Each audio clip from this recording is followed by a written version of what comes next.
Agora a gente volta a falar sobre variáveis ainda e tem um outro tipo de variável que eu não falei ainda, porque alguns planos de ensino tentam mostrar o que é uma variável primitiva, depois um objeto e já começam a misturar tudo e se torna uma confusão. Foi o que eu fiz com você. Eu, eu primeiro falei sobre as variáveis primitivas, você está vendo aqui. Depois a gente conversou um pouco sobre os operadores, coisas simples para você treinar também, você fazer exercícios, colocar variáveis. Depois a gente começou a usar variáveis juntas e aprender um pouquinho sobre os operadores especiais no Python, que também não tem nada demais, é simplesmente um operador, mas eu estou mostrando a você que ele existe e que você pode utilizá-lo. Só que existe um outro tipo de variável que algumas literaturas vão definir como variável composta, outras vão definir como objetos. Mas no final das contas, o Python vai lidar com, com todas as variáveis como se todas elas fossem objetos, porque isso vai simplificar na hora de você manipular essa informação e também caminhar entre os tipos de dados. Isso vai facilitar e muito a utilização dos dados, das variáveis, no caso. Então, como complemento, a gente pode definir o que é um objeto, no final das contas. E eu queria que você parasse para imaginar que tudo na vida segue um modelo específico. Existem, claro, outras coisas que não seguem muito bem um padrão, mas a maioria das coisas seguem sim um padrão. Você pode pegar, por exemplo, o ser humano, que você já parou para pensar que todos os seres humanos têm coisas em comum, não é mesmo? A gente tem algumas distinções aqui e ali, como características, comportamento, personalidade, comportamento, mas você sempre vê que é como se fosse o mesmo molde que formam as pessoas, entre aspas. Então, os objetos, eles são, de uma maneira mais simples possível, os objetos são simplesmente como se fossem peças que foram fabricadas a partir de um molde. Quem é esse molde? É uma classe. Uma classe, ela vai definir toda a estrutura básica, toda a estrutura mais arcaica, o formato, os atributos que deve ter, o como deve se comportar, o que faz, que tipo de coisa é isso, que tipo de coisa eu estou moldando, eu estou querendo criar. E o objeto nada mais nada menos é do que a coisa em si fabricada. Para trazer um exemplo bem simples, a gente tem uma forma de bolo que a gente pode, a grosso modo, dizer que é uma classe. Ou seja, o que é que eu estou olhando para essa forma, o que é que eu posso ver?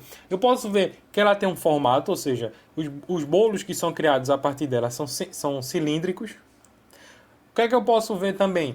Eu posso ver que tem uma dada altura, cada bolo tem uma dada altura. Então, a partir dessa única forma, a partir dessa única classe, ou seja, o meu molde, eu posso fazer bolos. E os bolos aqui, eles não são a classe. Eles são simplesmente foi um objeto, no caso uma comida, que foi fabricada, produzida a partir de uma forma. E se você parar para pensar, todos esses bolos aqui, eles têm coisas em comum, como o formato cilíndrico. Tudo bem que tem esses bolos aqui mais especiais, mas se você abstrair, que é um dos conceitos principais da orientação a objetos, ou seja, não considerar todos os detalhes, tintim por tintim, você vai ver que todos esses bolos, eles seguem têm atributos em comum, ou seja, eles têm adjetivos em comum, eles têm características em comum.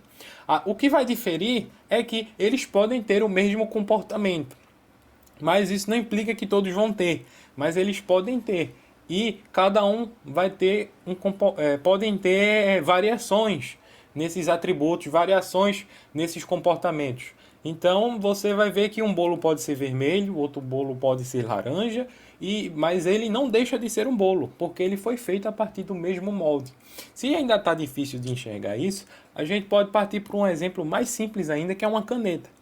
A gente tem uma classe que constrói, que gera uma caneta, e essa caneta que vai ser produzida, fabricada, ela vai ter essencialmente o mesmo formato, o mesmo tamanho, tudo igual, mas o que é que acontece? A partir dessa forma, ou seja, a partir dessa classe que eu estou definindo, eu posso criar canetas com vários tipos de tinta, com vários tipos de cores de tinta, eu posso criar várias canetas com tampas de cores diferentes, eu posso criar canetas que tenham um detalhe aqui, um detalhe ali, mas continuam sendo caneta. E o comportamento que todas elas vão ter em comum é escrever.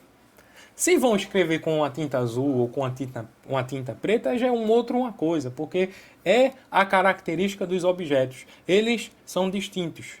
Eles não são iguais. Você não pode dizer que isso é igual àquilo, porque ele é simplesmente um objeto. Python então você vai ver que uma classe é como se fosse um modelo abstrato. É uma filosofia, é uma idealização que você cria. É como se fosse um projeto. E não a coisa em si, a coisa no mundo real. E só para ir fixando aqui, os objetos são aquilo que foi fabricado. Então, e você, de novo aqui falando, eu estou falando das características, do comportamento que cada um vai ter. Então, eles são independentes um do outro, ou seja, uma caneta não é igual a outra, um bolo não é igual ao outro, uma pessoa não é igual a outra. O que mais eu posso dar exemplo? Um animal não é igual a outro, por mais que ele tenha características em comum. Então você vai ver que o objeto simplesmente ele vai existir no mundo. Na nossa vida, na biologia, ele já existe. E o que foi feito para a programação foi trazer esses objetos para o mundo da programação, porque o mundo da programação ele vai visar resolver problemas do mundo real. E se eles vão visar problemas do mundo real, é preciso que os algoritmos e a maneira como a gente lida com os dados seja a mais gente possível do mundo real, que possa representar o mundo real. Então, você entra num site que vai fazer um cadastro, então você vai ver lá a definição de uma pessoa. Tem nome, CPF, data de nascimento, se tem filhos ou não, saldo bancário, no caso de um banco. Então, você vai ver que aquilo ali é uma classe, que está definindo o que é uma pessoa. Então, os objetos, as variáveis do tipo objeto, elas são simplesmente assim. Então, um objeto, essencialmente, para ficar mais simples ainda, um objeto é aquele tipo de dado que não vai ter somente um único dado a ele agregado. Não é simplesmente um número. Não é simplesmente um valor. Mas ele é um tipo de objeto que ele pode ter vários tipos de dados agregados. E não somente isso. Esse dado ele pode ter comportamentos. Essa palavra comportamentos que a gente vai falar, ele pode ter ações. Ou seja, um cachorro pode latir, por exemplo. Uma pessoa pode andar. Uma pessoa pode falar. Uma caneta pode escrever. Por exemplo, um usuário de uma rede social pode comentar, pode curtir fotos, pode postar uma foto. Então, esses comportamentos, eles surgem dos objetos. Então, são variáveis compostas, são variáveis que têm um nome, tem uma foto, tem vários números atrelados. Então, para ficar simples, eu vou falar da string. A string é um tipo de dado que é essencialmente um objeto. Por quê? Porque ele é um conjunto de outras variáveis. É uma cadeia em sequência de caracteres.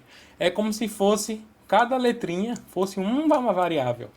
E a string, como um todo, é a junção, é a sequência, é o encadeamento dessa sequência. Então, só para te mostrar aqui, antes de ir para o código, é uma coleção de caracteres. Simplesmente isso. Então, vamos tentar abstrair e olhar na memória.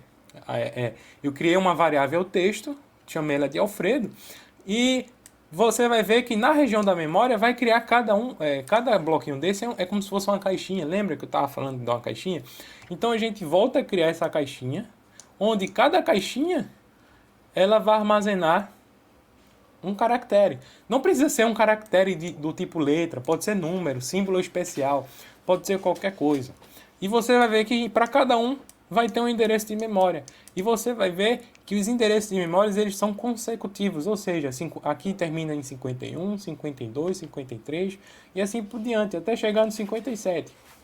Uma outra coisa que você está vendo é que na linguagem de programação, quando você vai criar uma variável que ela representa uma coleção de outras variáveis, você vai ver que o primeiro elemento dessa coleção não é chamado de 1. Não tem, ele não é o índice dele não é 1, é 0. A contagem começa a partir do 0. Então a gente vai ter 0, 1, 2, 3 até o último. Então, o que mais a gente pode mostrar? Então a gente pode vir para cá e a gente vai criar uma variável do tipo string. Nome de alguém. E a gente bota, novamente como a gente estava lá, Alfredo. Uma variável como qualquer outra. Você não vai dizer que isso aqui é uma variável, digamos assim, você não dá para, assim, só olhando, sendo a sua primeira vez, você não vai dizer que isso aqui é um objeto. Você vai dizer que é uma variável nome, que tem letras. Mas se você parar para pensar, a gente vai colocar aqui, ó, o print nome e também vai colocar o print. Lembra do comando type, que ele dizia qual é o tipo de dado que a gente tem? Então a gente vai e dá o play. Quando a gente dá o play, vê que legal que aparece. Ele vai mostrar o nome, óbvio, mas ele vai mostrar uma coisa que você não viu ainda, que ele vai mostrar qual é a classe, qual é o molde dessa variável. Com quais parâmetros, com quais características esse tipo de dado é criado. Ele é criado pelos moldes, pelos padrões, com os comportamentos, com as funcionalidades do tipo string. Então, foi por isso que quando a gente criou nossa variável inteira,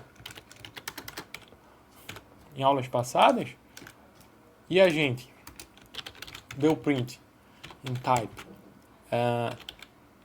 inteira, a gente viu que ele também dava desse mesmo jeitinho, igual. Só mudava o tipo da classe, o tipo da variável. Então, a gente pode fazer coisas interessantes aqui, como por exemplo, aí vem as funcionalidades do objeto.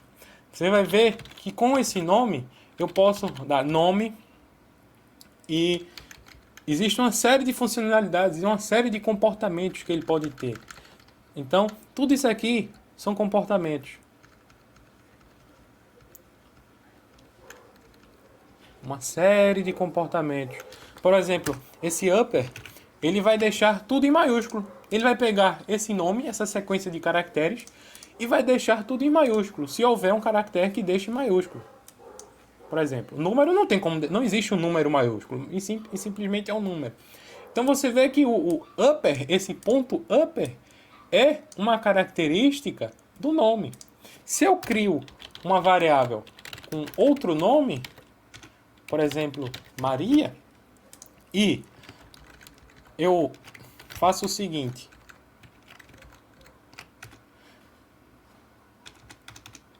uso esse mesmo comportamento, ou seja, eu invoco, a palavra é essa, eu invoco o método, o comportamento, a ação, você vai ver que vai acontecer de modo semelhante, mas só que é uma outra coisa.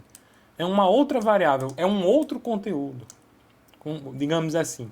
Depois, mais na frente, você vai ver que podem existir objetos com conteúdos iguais, mas eles não são iguais, eles são diferentes. Mas isso fica para uma outra aula. A gente também tem outros comportamentos. Por exemplo, a gente vai descendo aqui que é para mostrar.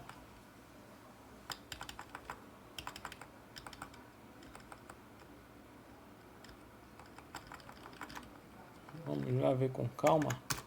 que é o, digamos assim, o inverso do outro, que vai deixar tudo minúsculo. Então deixa tudo minúsculo. A gente vai ter também, bora só filar aqui, por exemplo, a gente vai ver, a gente pode ver se é decimal, vamos lá, Maria Alves de Souza.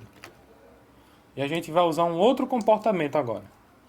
A gente vai pegar essa sequência, essa string, que o tipo de dado é string, e a gente vai dar um split. Um split do verbo em inglês é fatiar.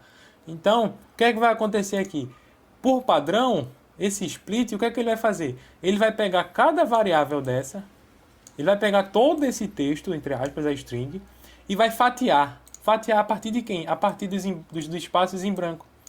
Então, a partir desses espaços em branco, ele vai criar subvariáveis, ou seja, ele vai criar uma variávelzinha com o nome Maria, outra com o nome Alves, outra com D e outra com Souza.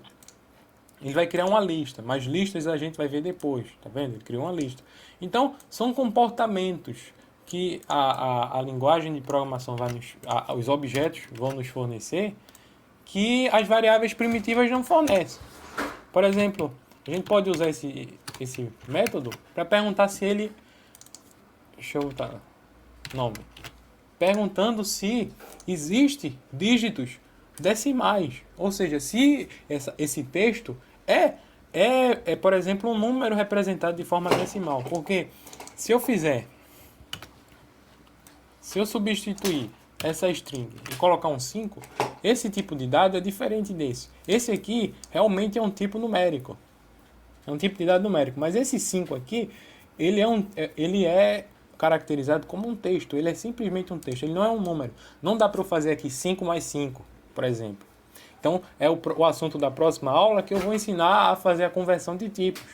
Quando eu executo esse método agora, você vai ver que o nome é sim. Pode ser sim um dígito decimal. Ele pode ser sim. Não quer dizer que ele seja. O tipo de dado salvo não é. Mas se você usar algum método de conversão de dados, que isso já vem da orientação a objetos, que é o paradigma da programação que vai nos fornecer isso, ou seja, o casting, que é um outro assunto também, você vai ver que você pode manipular as variáveis de modo que você vai ser útil, porque muitas vezes você vai receber um dado de uma forma e você vai querer formatar esse dado, você vai querer editar esse dado. E muitas vezes você não vai ter como editar o dado, por exemplo, na forma de texto. Você não tem como receber um número na forma de texto, ou seja, uma pessoa vai digitar seu salário dessa forma, o seu CPF dessa forma. Você não tem como fazer contas desse jeito. Você simplesmente vai ter que converter para um número inteiro para você poder somar, subtrair, dividir. Então, eu vou ainda deixar uma aula exclusivamente para string, ou seja, a gente vai ver os métodos especiais que existem para os tipos de texto. Vou te ensinar o fatiamento, vou te explicar um pouco mais sobre esses métodos. Vou também depois dessa aula sobre as strings, eu vou falar também sobre como fazer essa conversão entre tipos de dados. E depois de tudo isso que a gente falar, a gente vai estar habilitado para fazer algumas questões, alguns exercícios e depois para partir para o próximo módulo, que a gente vai falar, que a gente vai tratar das estruturas condicionais.